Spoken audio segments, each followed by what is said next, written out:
भाइयों बहनों, लगभग आज के 2 महीने पहले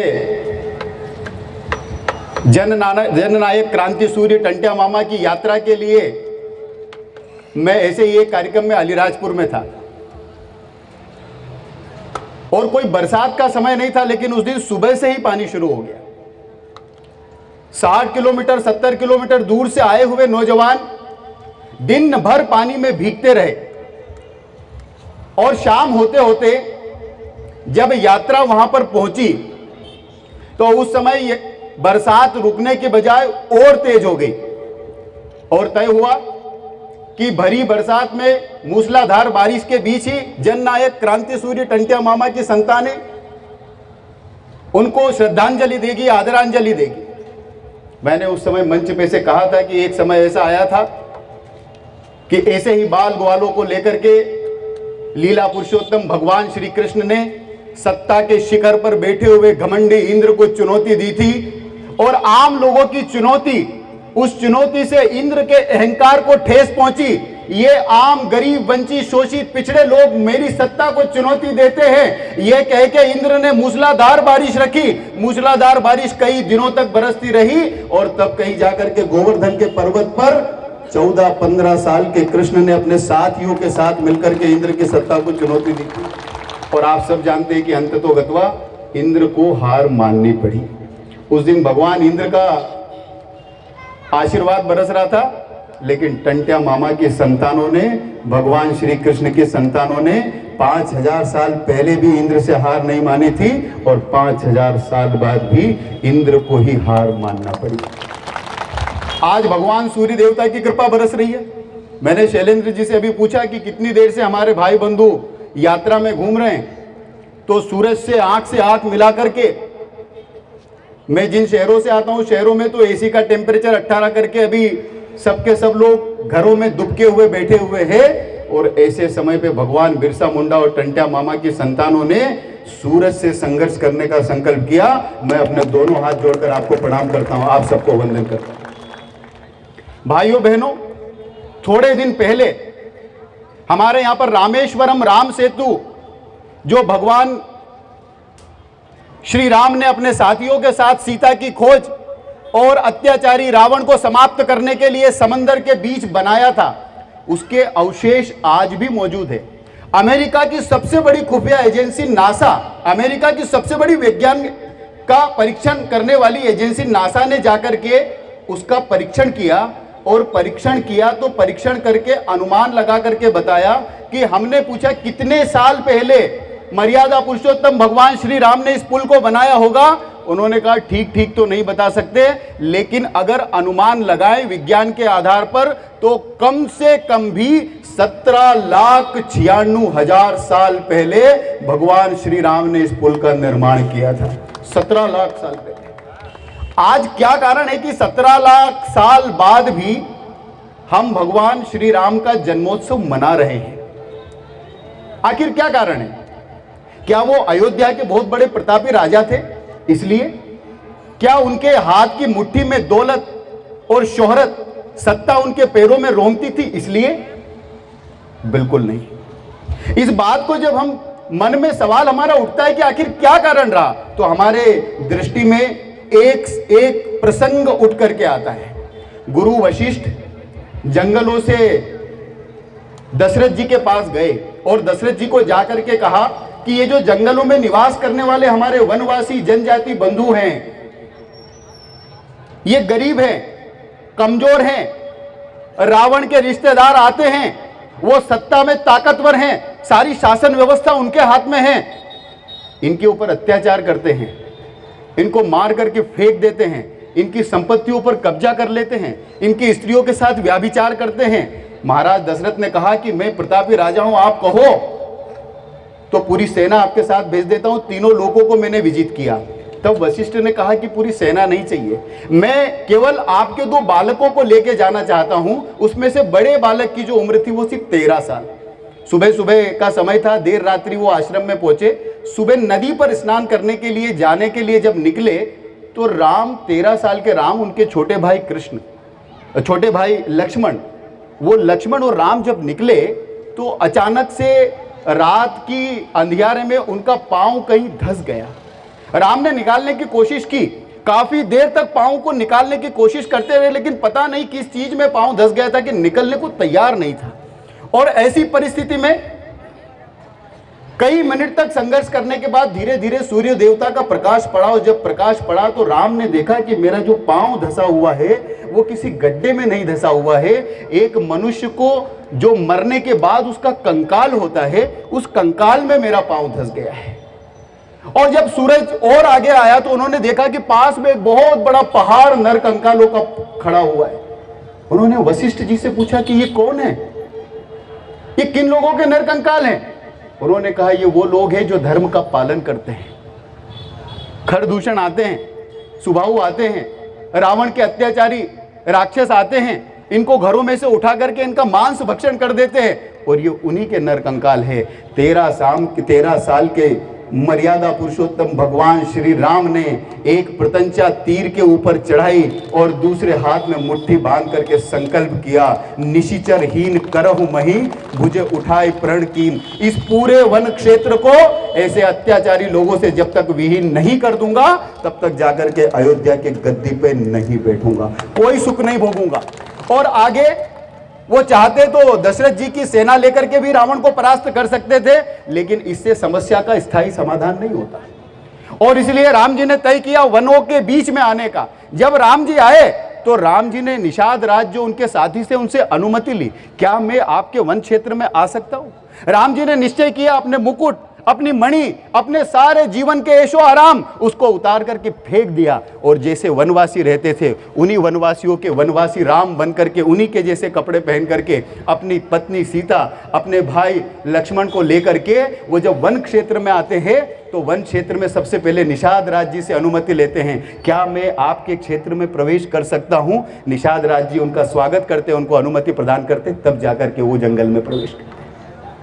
उसी जंगल में रह करके उसी पूरे समाज को उनके बीच में रह करके उनकी समस्याओं को समझते हैं, ऑब्जर्वेशन करते हैं, फिर उनका प्रशिक्षण करते हैं। प्रशिक्षण करने के बाद उनका संगठन करते हैं, उन्हीं में आत्मविश्वास का जागरण करते हैं, और पूरी शक्ति के साथ उनका संगठन करके उन्हीं के आत्मविश्वास से उनके बीच की समस्याओं को बाली को पहले निपटाते हैं, जो उन्हीं के बीच का अत्याचारी व्यक्ति था। सुग्रीव जो अच्छा व्यक्ति था उसको सहयोग करते हैं, बाली का बेटा अंगद अच्छा था उसके पालक के रूप में उसको स्वीकार करते हैं, पूरी सेना को संगठित करते हैं, प्रशिक्षित करते हैं, दीक्षित करते हैं। और हम रामचरितमानस में पढ़ते हैं, बिना किसी संसाधन के गरीब लोग, तुलसीदास जी लिखते हैं, रावण रथी विरत रघुराई, पूरे के पूरे एक से एक शस्त्र, लंका तो सोने की थी, बड़े से बड़े अस्त्र शस्त्र लंका में थे, सारी दौलत, सारी शोहरत, सारी ताकत, सारे शस्त्र लंका में थे, और राम जी के पास क्या था? ये कमान और ये तीर, और साथ में ऐसे ही वनवासी बंधु, उनको संगठित किया। रावण रथी विरत रघुराई, लेकिन जिसके पास शोहरत थी, जिसके पास हुकूमत थी, जिसके पास दौलत थी, जिसके पास ताकत थी, आखिरी में वो नहीं जीता, जीते तो हमारे जनजातीय वनवासी बंधु जीते, रावण को संहार कर दिया। और इसलिए हम राम की पूजा नहीं करते क्योंकि वो राम अयोध्या के राजा थे। हम अयोध्या के राजा की नहीं पूजा करते भाइयों बहनों, हम शबरी के साधक की पूजा करते हैं, हम अंगद के पालक की पूजा करते हैं, हम अहिल्या के उद्धारक की पूजा करते हैं, हम सुग्रीव के सहायक की पूजा करते हैं, हम हनुमान के मार्गदर्शक की पूजा करते हैं, और हम रावण के संहारक की पूजा करते हैं। भाइयों बहनों, राम की उस परंपरा को हमारे वन क्षेत्रों ने, जब मुगलों का आक्रमण हमारे यहाँ पर हुआ, मेरे कुछ युवा साथी जो स्कूलों में पढ़े होंगे, आप लोगों ने मुगलों से भी पहले हमारे यहाँ पर जो अत्याचारी शासक आए उनका नाम सुना होगा। आप लोगों ने क्या सिकंदर का नाम सुना है? कितने ऐसे लोग होंगे जिन्होंने सिकंदर का नाम सुना? हमारे यहाँ तो गाने भी उसके ऊपर बनाए गए, फिल्में बनाई गई, जो जीता वही।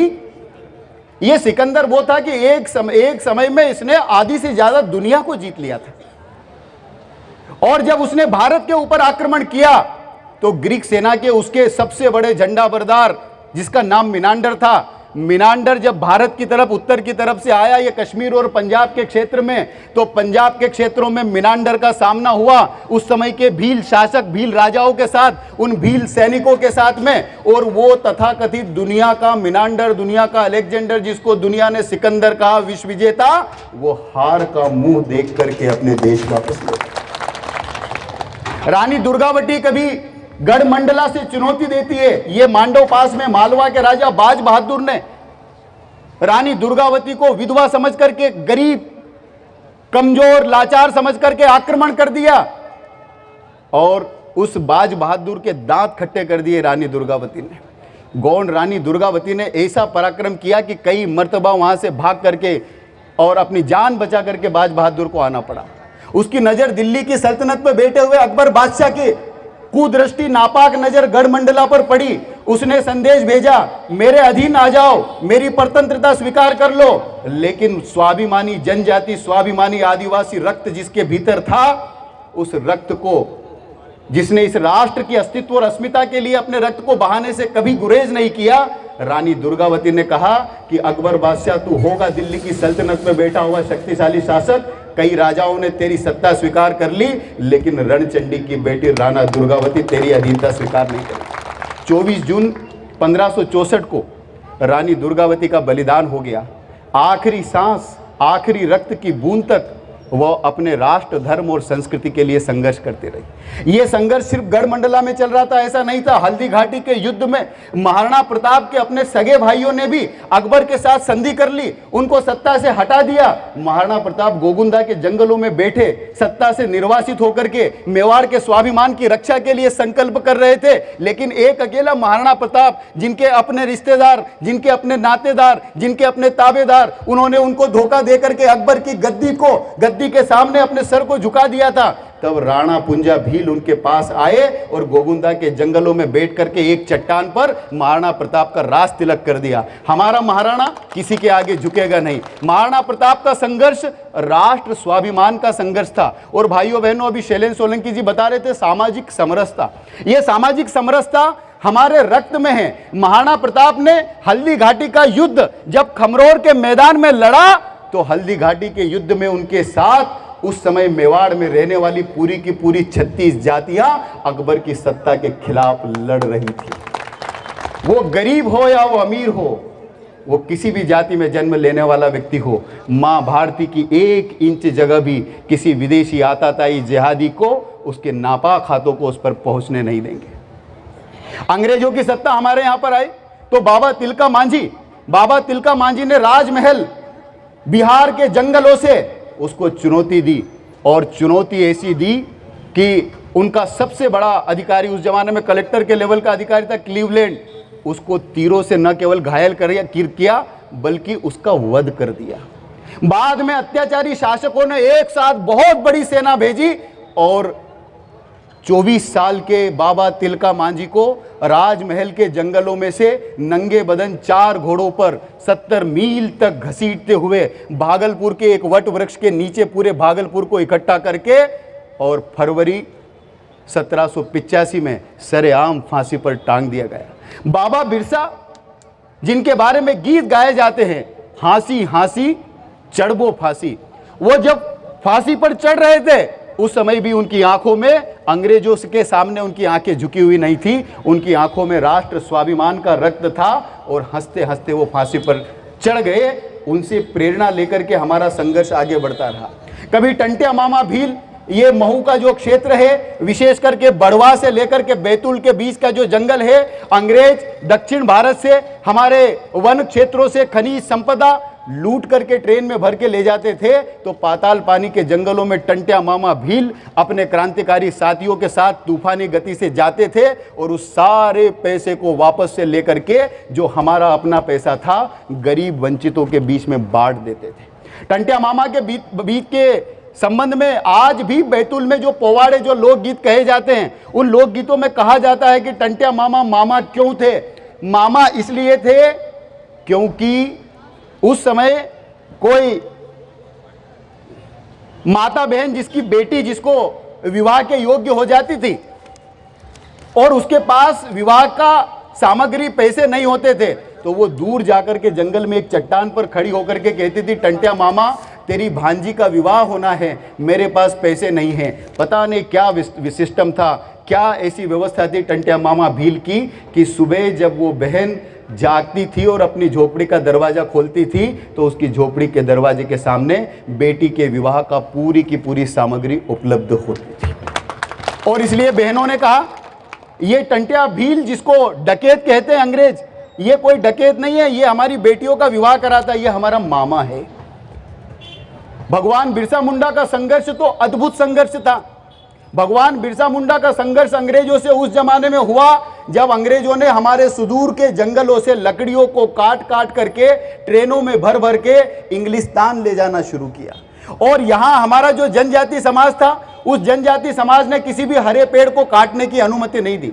बाबा बिरसा मुंडा ने इसका विरोध किया और जब इसका विरोध किया तो एक प्रचंड संघर्ष शुरू हुआ। रेल की पटरी अंग्रेज बिछाना चाहते थे, उनके ऊपर उधर से आक्रमण होता जंगलों की तरफ से। अंग्रेज समझ नहीं पाते थे कि तीर कहां से आ रहे, कितनी मात्रा में आ रहे हैं, पत्थर कहां से आ रहे हैं, और अंग्रेज हार जाते थे। इसलिए अंग्रेजों ने एक षड्यंत्र किया। अंग्रेज ये जानना चाहते थे कि आखिर इन वन क्षेत्रों में संख्या कितनी है लड़ने वालों की, ये इतने पत्थर और इनके पास कितने हथियार है। तो अंग्रेजों ने विदेश में, जैसे कोरोना की बीमारी होती है, उस समय टंट्या मामा के समय पे 1860-1870 के दशक में चेचक की बीमारी चलती थी और इसलिए गरीब लोगों को कंबल बांटने के नाम पर यह ईसाई मिशनरी के संस्थानों से चेचक छोड़ करके कंबल बांटे गए और उस चेचक के कारण पूरे के पूरे गांव बीमार हो गए, लोग पूरे के पूरे गांव में मरने लगे और इस नई बीमारी का किसी के पास इलाज नहीं था। तो उनको दौड़ करके वापस ईसाई मिशनरी के अस्पतालों में आना पड़ता था और उन्हीं अस्पतालों में उनका इलाज किया जाता था। वहीं से पता लगता था कि इन जंगलों के भीतर कितने लोग हैं। इस तरह से भाइयों बहनों बड़ा बलिदान हुआ। 9 जून सन 1900 को रांची की जेल में भगवान टंट्या मामा, बाबा टंट्या मामा, भगवान बिरसा मुंडा, उस टंट्या मामा की परंपरा के नायक, उनका बलिदान हो गया। इस राष्ट्र के लिए जब भी खून देने की बात आई है तो सबसे आगे भारत का खून अगर माँ भारती के चरणों में किसी ने समर्पित किया है तो वन क्षेत्र में रहने वाले मेरे जनजाति भाइयों। और इसलिए हिंदुस्तान कभी भी अंग्रेजों का गुलाम रहा तो शहरों में गुलाम रहा, जनजाति क्षेत्रों में तो कभी ये संघर्ष थमा ही नहीं। जनजाति क्षेत्र ने कभी उनकी अधीनता स्वीकार नहीं की। हमने जलियांवाला बाग का नाम सुना है, लेकिन नौजवान सिद्धू, कानू, चांद और भैरव सन 1855 झारखंड के भगनाडीह गांव में 20 जून 1855 को 1857 की क्रांति के पहले अध्याय के रूप में सिद्धू, कानू, चांद, भैरव ने स्वतंत्रता संग्राम की घोषणा कर दी। सहाड़ गांव के 50,000 से ज्यादा लोग, उन 50,000 लोगों के बीच में अंग्रेजों की सत्ता के सामने संग्राम की घोषणा कर दी। वन क्षेत्रों की खनिज संपदा, ये जो जल जंगल जमीन है, ये हमारी माँ है। इस माँ के ऊपर किसी नापाक व्यक्ति को हम हाथ नहीं आगे बढ़ाने देंगे। इस संकल्प के साथ घोषणा की, संघर्ष चला, अंग्रेजों की सत्ता को चुनौती मिली। अंग्रेजों ने पूरे देश की आर्मी को सिद्धू, कानू, चांद, भैरव के आसपास लगा दिया, संथालों को मारना शुरू किया। 2 साल तक लगातार मारते रहे भाइयों बहनों। जलियांवाला बाग हमको याद है, 13 अप्रैल 1919, उसको हम कभी नहीं भूल सकते। कुछ 1500 लोग हमारे शहीद हुए थे, लेकिन सिद्धू, कानू, चांद, भैरव, उनके साथ में 20,000 लोगों का बलिदान जंगलों में हो गया। ये इतिहास के पन्नों पर कहां दफन हो गया ये कोई नहीं जानता, क्योंकि आजादी के बाद इतिहास जिन लोगों के हाथ में आया उन लोगों ने हमसे छुपाया कि जनजाति क्षेत्रों में कितना बलिदान इस राष्ट्र की अस्तित्व और अस्मिता के लिए हुआ। भाइयों बहनों, मैं एक उदाहरण देकर के अपनी बात को आगे बढ़ाना चाहता हूं। मैं निवेदन करना चाहता हूं, इन सारे बलिदानियों के अमर गाथाओं के कारण, इनके बलिदान के कारण, इनके रक्त के कारण 1947 में हम आज़ाद हुए तो हमको क्या मिला? हमको मिला भारत का संविधान। 26 नवंबर 1949 को भारत का संविधान बना और जब भारत का संविधान बना तो उसमें विचार विमर्श हुआ कि इस पूरे देश में ऐसे कौन लोग हैं जो गरीबों में भी गरीब हैं, पिछड़ों में भी पिछड़े हैं, और इसके लिए उनके लिए कुछ विशेष व्यवस्था करना पड़ेगी। आरक्षण की व्यवस्था, संरक्षण की व्यवस्था, और आरक्षण और संरक्षण की व्यवस्था की गई। हमारे भारत के संविधान में धारा 341 और अनुच्छेद 342। मैं आप लोगों से एक बार फिर पूछना चाहता हूं, जनजातियों के लिए, जैसे अनुसूचित जाति के लिए हमारे यहाँ पर अनुच्छेद 341 बना, वैसे ही हमारे यहाँ पर भारत की संविधान सभा ने अनुसूचित जनजाति के लिए 342 अनुच्छेद बनाया। कौन सा अनुच्छेद बनाया? 342 अनुच्छेद बनाए। 342 अनुच्छेद ने हमारे पूरे देश के जनजाति क्षेत्रों को 5 आधार पर उनकी सूची तैयार की। ये 5 आधार कौन है, कौन से, ये समझने की आवश्यकता है। आरक्षण क्यों दिया गया है, समझने की आवश्यकता है। 5 आधार थे। सबसे पहला आधार क्या था? भौगोलिक दूरी, जो शहरों से बहुत दूर निवास करते हैं, एक। नंबर 2, विशिष्ट संस्कृति। ये संस्कृति जो हमारी वेशभूषा है, जो हमारी भाषा है, ये हमारे तीर कमान है, ये हमारे रीति रिवाज है, ये हमारी परंपरा है, बाबा देव है, आवरी माता जी है, ये हमारी परंपरा। इसके आधार पर हमको आरक्षण दिया गया है क्योंकि हम इसका पालन करते हैं। तीसरी, जो संकोची स्वभाव के हों। चौथी, जो सामाजिक और आर्थिक रूप से पिछड़े हों। और 5वीं, जो इन विशिष्ट परंपराओं के बीच में जिनकी अपनी न्याय की एक परंपरा भी हो, न्यायिक व्यवस्था। हमारे यहाँ पर तड़वी की व्यवस्था होती कि नहीं होती है? ऐसे पूरे देश में जिन क्षेत्रों में अपनी परंपरागत न्याय व्यवस्था थी, इन 5 आधार पर अनुच्छेद 342 में हमको आरक्षण और संरक्षण की व्यवस्था दी गई। लेकिन ये आरक्षण संरक्षण जो 341 में अनुसूचित जाति को दी गई थी, 342 में हमको दी गई। 341 में सन 1956 में संशोधन हुआ। पूजनीय डॉक्टर बाबा साहब अंबेडकर ने उसमें संशोधन करवाया और उसका संशोधन में आप सब लोगों का ध्यान चाहूँगा क्योंकि ये हमारी आने वाली पीढ़ियों के भविष्य का सवाल है। इसी में इस सवाल का जवाब छुपा हुआ है कि पिछले 75 साल में लाखों करोड़ रुपया जनजाति क्षेत्रों में जनजाति बच्चों के उत्थान के नाम पे आया, फिर भी वो गरीब के गरीब क्यों बने रहे। अगर इसका जवाब आप जानना चाहते हैं तो आपको पढ़ना पड़ेगी अनुच्छेद 342। 1956 में बाबा साहब अंबेडकर ने 341 में संशोधन कराया। संशोधन का मतलब साफ था कि कोई भी व्यक्ति जो अनुसूचित जाति में आता है, अगर वो धर्मांतरित होकर के ईसाई या मुस्लिम मत में चला जाता है तो फिर वो शेड्यूल कास्ट के आरक्षण और संरक्षण का लाभ नहीं ले पाएगा। सन 341 में ये संशोधन हो गया। अब मैं आपसे पूछना चाहता हूं, 342 में ऐसा संशोधन होना था कि नहीं होना था? आप एक बार अगर मेरी बात समझ रहे हैं तो पीछे तक मेरे जो युवा साथी हैं मैं उनसे पूछना चाहता हूं, 342 में संशोधन होना था कि नहीं होना था? लेकिन नहीं हुआ। और इसका दुष्परिणाम क्या हुआ? इसका दुष्परिणाम हुआ उस समय संसद में बैठे हुए हमारे आदिवासी जनजाति वनवासियों के सबसे पढ़े लिखे और सबसे समझदार नेता डॉक्टर कार्तिक उरांव, उन्होंने संसद में आवाज उठाई कि अनुच्छेद 342 में भी संशोधन करना पड़ेगा।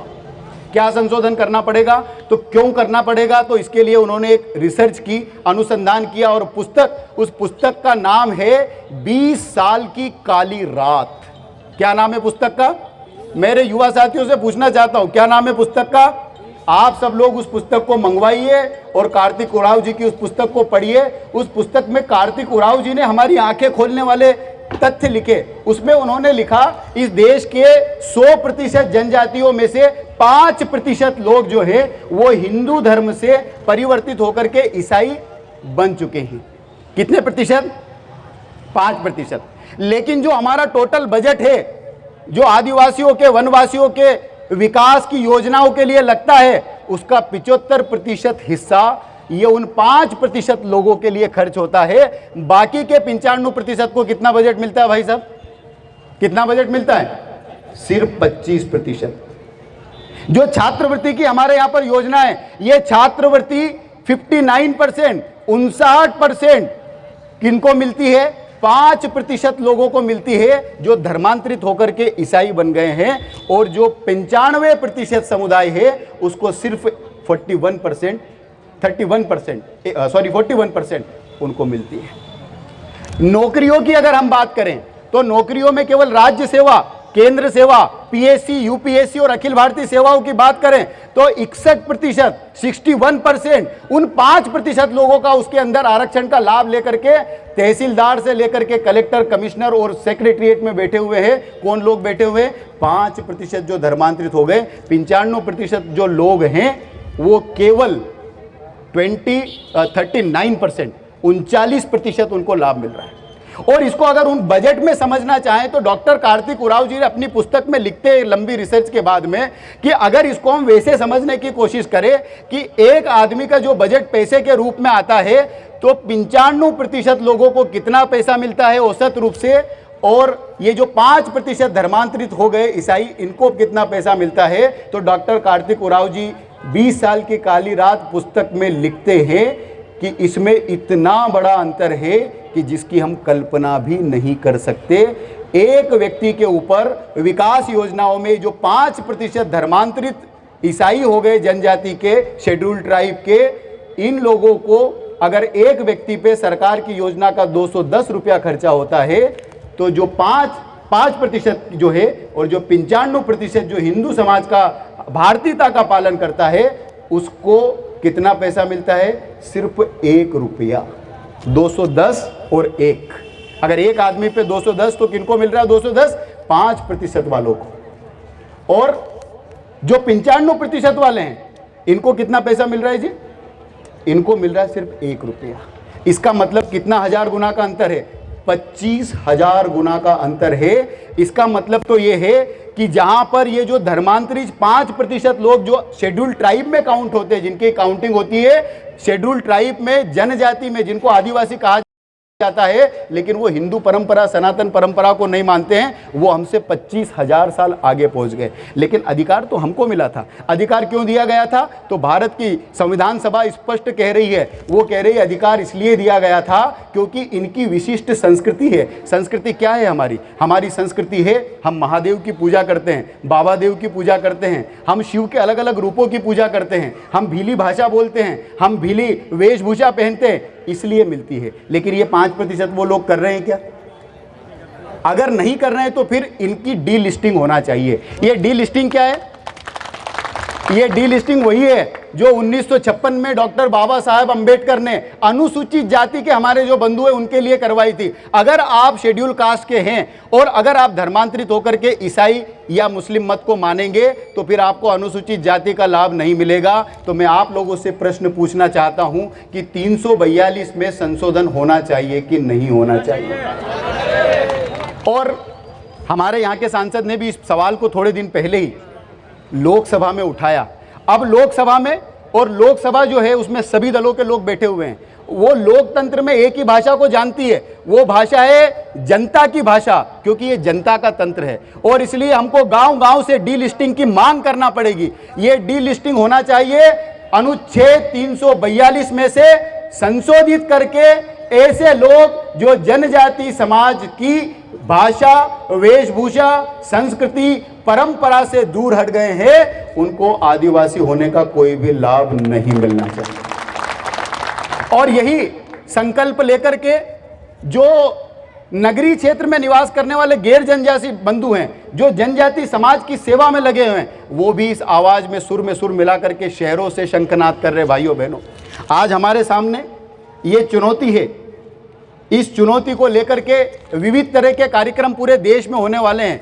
अगर आंदोलन राणापुर में होगा, अगर आंदोलन मोई वाघेली में होगा, अगर आंदोलन समोई की पंचायत में होगा, तो उसकी आवाज़ देश की संसद तक पहुंचेगी और देश की संसद को मजबूर होकर के डी लिस्टिंग करना पड़ेगा। ये डी लिस्टिंग को लेकर के एक अंतिम भाषण जो दिया गया डॉक्टर कार्तिक उरांव जी के द्वारा, मैं समझ सकता हूं आप लोग इतनी धूप में घूम करके आए हैं, इसलिए मैं थोड़ी देर में अपनी बात को समाप्त कर दूंगा।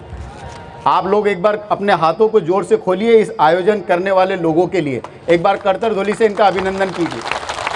और मेरे साथ दोनों मुट्ठियां बांध करके अगर आप डी लिस्टिंग का समर्थन करते हैं तो उठाइए मेरे साथ अपने दोनों हाथों को, मुट्ठी को कस के बांधिए। हम राम के बेटे, हम भगवान बिरसा मुंडा के बेटे हैं, हम हनुमान जी के मानने वाले लोग हैं। कस के मुट्ठी को बांधिए, गर्दन को सीधा कीजिए, श्वास को भरिए और बोलिए पूरी शक्ति के साथ, भारत माता की, भारत माता की, भारत माता की। भाइयों बहनों, ये जो डी लिस्टिंग का जो बिल था ये संसद में होना है। डॉक्टर कार्तिक उरांव जी ने जुलाई 1967 में इस बिल को संसद में प्रस्तुत कर दिया, लेकिन सरकार उस समय जो थी, उस सरकार ने इसको जेपीसी को भेज दिया, ज्वाइंट पार्लियामेंट्री कमेटी, जिसमें अलग अलग पार्टी के लोग होते हैं। जेपीसी ने 3 साल तक उसको ठंडे बस्ते में डाल के रखा। जेपीसी थी 33 सांसदों की, अलग अलग दलों के सांसद, अलग अलग जिलों से बने हुए सांसद। इन 33 सांसदों ने मिलकर के आखिरी में सिग्नेचर किया कि डॉक्टर कार्तिक उरांव जी की जो बात है वो सही है और जेपीसी की जो रिपोर्ट है वो सन 70 के सितंबर माह में आ गई वापस संसद के पटल पर। संसद के पटल पर 10 सितंबर 1970 को यह रिपोर्ट आई, जिस रिपोर्ट में अनुसूचित जाति जनजाति संशोधक विधेयक अधिनियम 1967 इस नाम से वहां पर आई और इसका संशोधन होना था। बाबा कार्तिक उरांव जी ने तो उस समय संसद के 348 सांसदों की साइन करवा करके, उस समय जो देश की प्रधानमंत्री थी जिनको ये करना था, जो सदन की सबसे बड़ी नेता थी इंदिरा गांधी को दे दिया कि ये 348 सांसद हर दल के सांसद हैं। ये कह रहे हैं कि ये डीलिस्टिंग कर दी जानी चाहिए जल्द से जल्द, लेकिन डीलिस्टिंग नहीं की गई। डीलिस्टिंग को ठंडे बस्ते में डाल दिया गया। और एक जो तथ्य आया वो तो आश्चर्यजनक तथ्य है। मुझे बताइए, अगर जनजाति मामलों का कोई फाइल है तो वो कौन से डिपार्टमेंट में जाना चाहिए? जनजाति डिपार्टमेंट में जाना चाहिए ना, अनुसूचित जाति जनजाति विभाग में ही जाना चाहिए ना। लेकिन जनजाति के मामलों की वो जो फाइल है, उस फाइल को जनजाति डिपार्टमेंट में नहीं भेजा गया, उस फाइल को भेजा गया विदेश मंत्रालय में। विदेश मंत्रालय का क्या संबंध है इससे? क्या संबंध है विदेश मंत्रालय का? इसका सीधा सा मतलब है कि दुनिया के वो देश जो भारत के सारे जनजाति समाज को समाप्त करके, उनकी संस्कृति को समाप्त करके उनको ईसाई मत में ले जाना चाहते हैं, उनके दबाव में सरकार ने इस काम को नहीं किया। इसीलिए आपने उस दबाव में उस फाइल को विदेश मंत्रालय में रखा हुआ है। लेकिन अब युवा जागृत हो गया। अंतिम समय संसद में 55 मिनट का भाषण डॉक्टर कार्तिक उरांव जी ने दिया। मैं पूरे भाषण की बात नहीं करता, लेकिन आखिरी के जो उनके शब्द थे, डॉक्टर कार्तिक उरांव जी ने बहुत ही भावुक अंदाज में कहा, या तो डीलिस्टिंग के इस बिल को आप स्वीकार कर लीजिए, या इस बिल को यहां से स्वीकार कर लीजिए, या अगर इस बिल को यहां से उठाएंगे तो फिर मेरा भी इस धरती पे रहने का कोई मन नहीं है, कोई मतलब नहीं है। ये बिल अगर इस संसद से उठेगा तो यूं समझ लो कि डॉक्टर कार्तिक उरांव इस धरती से उड़ जाएगा। डॉक्टर कार्तिक उरांव जी के ये अंतिम शब्द थे।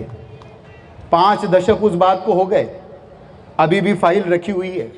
और इसलिए पूरे देश में एक प्रचंड विरोध की भावना, जनजाति समाज के अधिकार, उनके आरक्षण, उनके संरक्षण, उनकी विकास योजनाओं पर जो मतांतरित चर्च प्रेरित विदेश से षड्यंत्रों पर काम करने वाले, उनके इशारों पर काम करने वाली ईसाई मिशनरी के माध्यम से किया जा रहा है, हमारे अधिकारों पर डाका अब हम और नहीं डालने देंगे। इस संकल्प के साथ एक प्रचंड विरोध शुरू हुआ है। और इसलिए हम मोदी जी को इस मंच के माध्यम से भी निवेदन करना चाहते हैं कि आप संसद में धारा 342 जो हमारी आने वाली पीढ़ियों के हक और अधिकार की बात है, उनके भविष्य की बात है, इसको स्वीकार कीजिए। संसद में आपके पास बहुमत है। हम नीचे से अपने मन की भावना यहाँ सड़क पे खड़े होकर के बता रहे हैं, आप संविधान का संशोधन लाइए और डॉक्टर कार्तिक उरांव जी के बिल को, संशोधन को, उस अधिनियम को स्वीकार कर लीजिए। अगर इस राष्ट्र को राम का राष्ट्र बना के रखना है, बाबा बिरसा मुंडा के, दुर्गावती के, बाबा तिलका मांझी के सपनों का राष्ट्र बना के रखना है, तो 342 अनुच्छेद में संशोधन की आवश्यकता है। इसी संकल्प के साथ मैं अपनी वाणी को विराम देता हूं। अभी यहाँ पर से कुछ सूचनाएं आ रही हैं। 30 अप्रैल को यहीं पर राणापुर में एक महारैली होना है, इसी विषय को लेकर के। झाबुआ में महारैली होना है, डीलिस्टिंग के विषय को लेकर के। पूरा झाबुआ सड़कों पर होगा, पूरा जनजाति समाज सड़कों पर होगा। ये जो अभियान जिन बंधुओं के माध्यम से चल रहा है, मैं निवेदन करना चाहता हूँ, एक पवित्र काम में आप लोग लगे हुए हैं। ये लोक जागरण का काम है, ये लोगों के मन में भारतीयता की भावना को भरने का काम है। आप सब लोग वंदनीय हैं, अभिनंदनीय हैं। और जो लोग मंच के पीछे रहकर, पर्दे के पीछे रहकर के इस काम में लगे हुए हैं, उनको मैं अपना आत्मीय वंदन, आत्मीय प्रणाम प्रस्तुत करता हूं। भाइयों बहनों, मैं उनका अभिनंदन करना चाहता हूं अपने शब्दों के माध्यम से। आप राष्ट्र को, हमारी भारतीय संस्कृति को और विशेष करके हमारे जनजाति क्षेत्र की संस्कृति को, क्योंकि मैंने उल्लेख किया था हमारी यह 5वीं और 6ठी अनुसूची है। 5वीं और 6ठी अनुसूची ये साफ कहती है कि जिन क्षेत्रों में 5वीं अनुसूची लागू है, उस क्षेत्र में अगर हमारे जैसा शहर का कोई व्यक्ति आता है तो वो इस संकल्प के साथ आए, जिस संकल्प के साथ लाखों साल पहले भगवान श्री राम गए थे। भगवान श्री राम ने निषाद राज की अनुमति ली थी कि क्या मैं अपने क्षेत्र, आपके क्षेत्र में आ सकता हूँ, तो मैं वनवासी बन के आपके क्षेत्र में आऊँगा।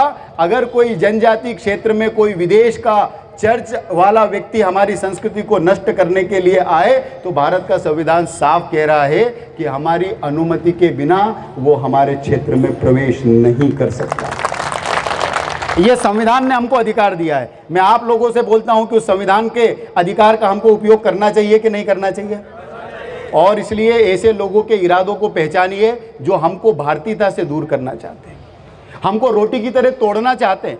सामाजिक समरसता की यहाँ पर बात हुई। एक रोटी अगर किसी व्यक्ति को पूरी दे दी जाए तो वो एक साथ नहीं खा सकता है, और इसलिए उसको क्या करना पड़ेगा, उसमें से कोर को तोड़ना पड़ेगा, उसको सब्जी में मिलाना पड़ेगा। सब्जी में मिलेगा या किसी मिठाई में मिलेगा तो उसकी मिठास तो थोड़े समय के लिए बढ़ जाएगी, उस कोर को भी लगेगा कि मिठास बढ़ रही है, लेकिन वो जाएगा जबड़ों के बीच में, दांतों के बीच में और खत्म। ऐसे ही हमारे हिंदू समाज को तोड़ने की, हमारे भारतीय समाज को तोड़ने के लिए अधिकारों के नाम पे कई आंदोलन यहाँ पर काम कर रहे हैं। वो आपको एक साथ नहीं तोड़ सकते। राम के बेटों को, बिरसा के बेटों को एक साथ नहीं तोड़ा जा सकता। वो जानते हैं पूरी रोटी एक साथ नहीं खा सकते हैं, इसलिए वो क्या कह रहे हैं, आदिवासी अलग है, दलित अलग है, सवर्ण अलग है, और इस तरह की सेनाएं बन रही जातियों के नाम पर। ये सेनाएं जितनी जातियों के नाम पर बन रही है, चाहे वो किसी भी जाति के नाम पर बन रही है, वो सारी सेनाओं का एक ही उद्देश्य है, हिंदुस्तान का विभाजन करना चाहते हैं। क्योंकि जहां से इनका, जिनके पास रिमोट कंट्रोल है, वो सदियों से ये सपना लेके बैठे हुए हैं कि भारत को खंड खंड में विभाजित कर दे, अपने सनातन समाज को, जैन बौद्ध सिख, इस पूरे समाज को छिन्न भिन्न कर दें। वो सपना पाले बैठे हुए हैं। सामने से लड़के चीन और पाकिस्तान हमसे नहीं जीत सकता, इसलिए माओवाद, चर्च, चीन, चर्च और जिहादी मिलकर के इस तरह के षड्यंत्र हमारे बीच में कर रहे हैं। बात तो करते हैं अधिकारों की, लेकिन काम करते हैं किसका? बात कहते हैं आदिवासी हिंदू नहीं है, ऐसा कहने वाले लोग बहुत मिलेंगे आजकल, बड़े घूम रहे हैं, आदिवासी हिंदू नहीं है। तो चलो, हमने पूछा उनसे झारखंड की एक सभा में जाकर के कि आदिवासी हिंदू नहीं है, चलो कोई बात नहीं, आप ये बात कहते हो, जरा एक बार मंच से खड़े होकर बोल दो कि आदिवासी ईसाई नहीं है। लेकिन हमने आज तक कभी सुना नहीं किसी के मुँह से, वो ये कहने को तैयार ही नहीं है कि आदिवासी ईसाई नहीं है।